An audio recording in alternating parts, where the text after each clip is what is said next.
हमारे solar system में केवल एक तारा है सूर्य और सभी प्लैनेट्स इसके चक्कर लगाते हैं। लेकिन ऐसे सिस्टम्स भी हैं जहां एक प्लैनेट दो सूर्यों की परिक्रमा करता है, जैसे कि केपलर 16b। ये आधी चट्टान और आधी गैस से बनी एक ठंडी जगह है जहां कोई नहीं रह सकता। लेकिन इस जगह की सबसे दिलचस्प बात यह है कि अगर आप इस ग्रह पर आते हैं तो आपको दो सूर्यास्त और अपनी या किसी चीज की दो परछाइयां दिखाई देंगी। लेकिन ऐसा लगता है कि एस्ट्रोनॉमर्स को कुछ और भी ज्यादा दुर्लभ और अनोखा मिला है। वहां एक ऐसा प्लैनेट हो सकता है जो एक साथ 3 तारों की परिक्रमा करता हो। GW ओरियोनिस स्टार सिस्टम हमारे प्लैनेट से करीब 1300 प्रकाश वर्ष दूर है। ये 3 नारंगी छल्लों से बना है। वे धूल से बने हैं और एक दूसरे से जुड़े हैं। इस सिस्टम के केंद्र में आप 3 तारे देख सकते हैं। इनमें से 2 तारे बाइनरी हैं। इसका मतलब है कि वे एक दूसरे के चक्कर लगाते हैं। तीसरा तारा उनके चारों ओर घूमता है। वैज्ञानिकों ने पता लगाया है कि वो 3 छल्ले गलत तरह से अलाइंड हैं। सबसे अंदर वाला छल्ला अपने पूरे ऑर्बिट में घूमता है और सबसे बाहरी छल्ला 38 डिग्री पर झुका हुआ है।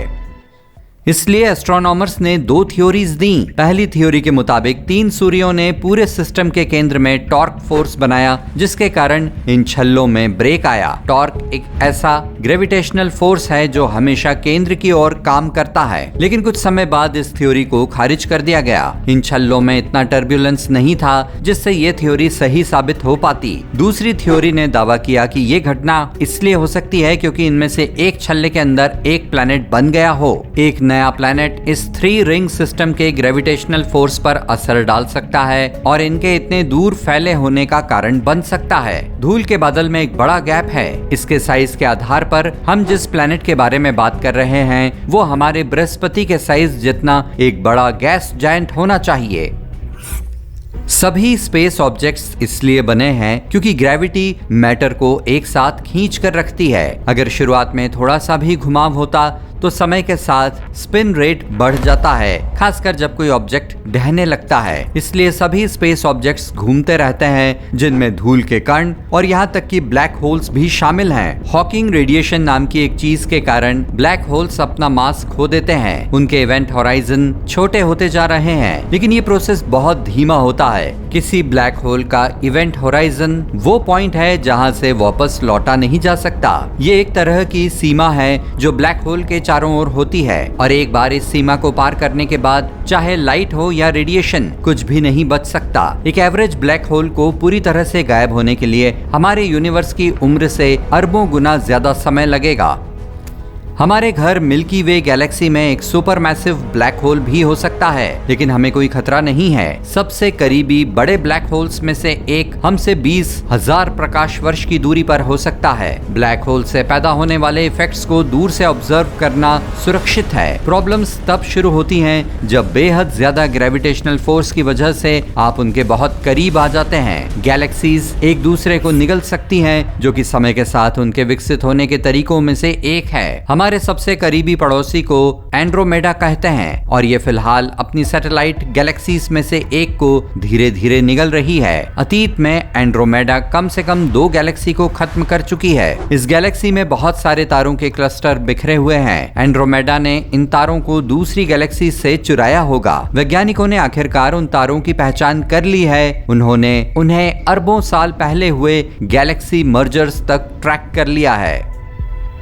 10 अरब साल पहले हमारी गैलेक्सी में भी एक टक्कर हुई थी, इसीलिए अब इसका हेलो दूसरी स्पाइरल गैलेक्सी जैसा नहीं है। वैज्ञानिकों ने पहले सोचा कि ये कोई छोटी टक्करें थीं, लेकिन फिर उन्होंने महसूस किया कि मिल्की वे में मौजूद इनमें से ज्यादातर स्पेस ऑब्जेक्ट्स एक ही सोर्स से आए हैं। ये एक दूसरी गैलेक्सी थी जिससे मिल्की वे टकराई थी। मिल्की वे और एंड्रोमेडा गैलेक्सी टकरा सकती हैं, लेकिन अगले करीब 4.5 अरब सालों में ऐसा होने की संभावना नहीं है। न्यूट्रिनोस इलेक्ट्रिक रूप से न्यूट्रल पार्टिकल्स होते हैं जो इतने शक्तिशाली होते हैं कि वे लेड से होते हुए कई मीलों तक जा सकते हैं और कोई भी उन्हें रोक नहीं सकता। जब आप इसे देख रहे हैं तब उनमें से कुछ आपके शरीर से गुजर रहे होंगे। न्यूट्रिनोस जीवित तारों के अंदर होने वाले न्यूक्लियर रिएक्शन से और तारे के खत्म होने पर होने वाले सुपरनोवा एक्सप्लोजन से बनते हैं। इन पार्टिकल्स का मास लगभग न के बराबर होता है। उन्हें सूर्य की सतह तक पहुंचने में 3 सेकंड से भी कम समय लगता है और फिर वे केवल 8 मिनट में हमारे प्लेनेट तक पहुंच सकते हैं।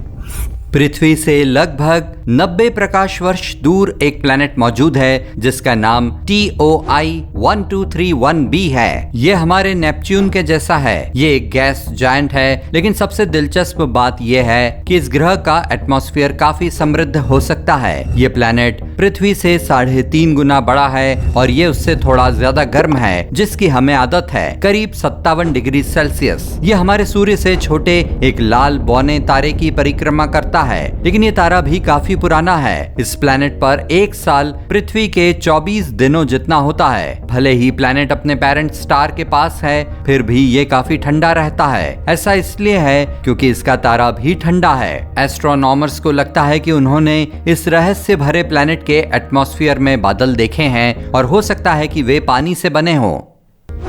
ये स्टार और प्लैनेट सिस्टम बहुत तेजी से पृथ्वी से दूर जा रहा है, इसलिए वैज्ञानिकों ने आसानी से हाइड्रोजन एटम्स का पता लगा लिया जो उस प्लैनेट के एटमॉस्फेयर से निकल रहे थे। हाँ, इसका मतलब है कि प्लैनेट की एक पूंछ भी हो सकती है। एक काल्पनिक व्हाइट होल एक अनोखा स्पेस ऑब्जेक्ट है जो एक ब्लैक होल के अपोजिट होता है। ये बेहद ज्यादा चमकीला होता है और इसका जिक्र सबसे पहले आइंस्टाइन ने ग्रेविटी की थ्योरी में किया था। अक्सर वैज्ञानिक वर्म होल के संदर्भ में व्हाइट होल के बारे में बात करते हैं। एक थ्योरी के मुताबिक ब्लैक होल एक सुरंग के एंट्री पॉइंट की तरह है जो आपको स्पेस और टाइम में से लेकर जाता है। इस मामले में एक व्हाइट होल इसका कोई एग्जिट पॉइंट हो सकता है जो यूनिवर्स में कहीं और मौजूद हो। दूसरी ओर जरूरी नहीं है कि व्हाइट होल वर्म होल का एग्जिट हो सकता है कि वे ब्लैक होल के बनने का स्लो मोशन रीप्ले हो।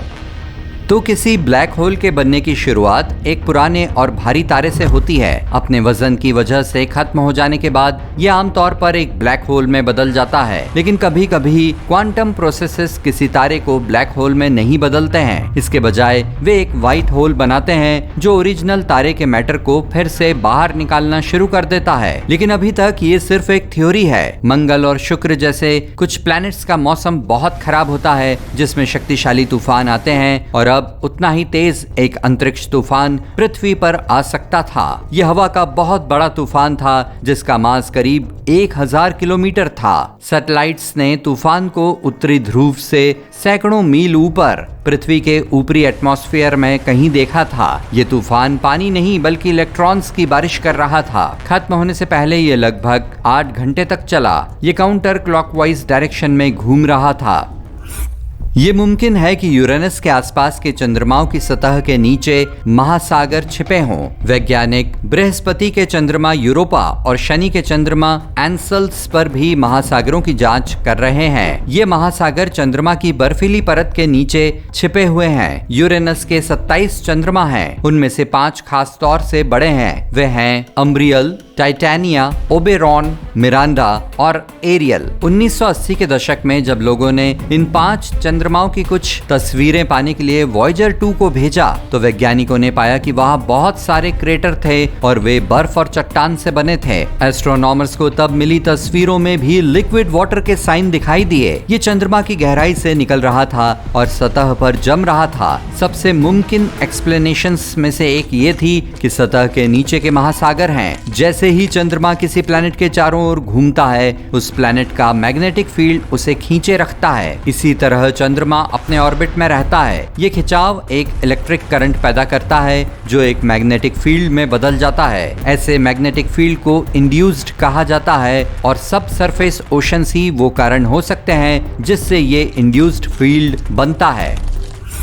शनि अपने मशहूर छल्लों के लिए जाना जाता है, लेकिन नेपच्यून, यूरेनस और बृहस्पति के पास भी छल्ले हैं। वहीं शनि के पास असल में कुछ खास है जो हमने किसी दूसरे प्लैनेट पर कभी नहीं देखा। ये एक बहुत बड़ा सा हेक्सागन तूफान है जो प्लैनेट के उत्तरी ध्रुव में चारों ओर घूम रहा है। इसके हर साइड करीब 12,500 किलोमीटर लंबी है। ये इतना बड़ा इलाका है कि हम लगभग 4 पृथ्वी इसके अंदर रख सकते हैं। थर्मल इमेजेस के मुताबिक ये हेक्सागोनल बादल क्लाउड पैटर्न शनि के एटमॉस्फेयर में लगभग 100 किलोमीटर नीचे तक जाता है। ये प्लैनेट घने बादलों के पीछे छिपा है और सूरज की रोशनी उनसे गुजर नहीं सकती। इसलिए एस्ट्रोनॉमर्स ये नहीं देख सकते कि असल में वहाँ क्या चल रहा है। लेकिन इस बारे में कई थ्योरीज हैं। शनि एक गैस जायंट है। जब प्लैनेट की गहराई में गैस गर्म हो जाती है तो वो और बाहर निकल जाती है। उस गैस के साथ भारी मात्रा में एनर्जी निकलती है, जिससे ये ऊपर उठती है, फैलती है और डेंसिटी खो देती है। यही प्रोसेस हमारे प्लैनेट पर तूफान और बवंडर का कारण बनता है। शनि पर इसकी बाहरी परतों के अंदर मौजूद हाई प्रेशर जोन से घूमती हुई गैसेस बाहर निकलती हैं और ये गैसेस इस तरह की असामान्य बनावट वाले शक्तिशाली तूफान को ट्रिगर करती हैं।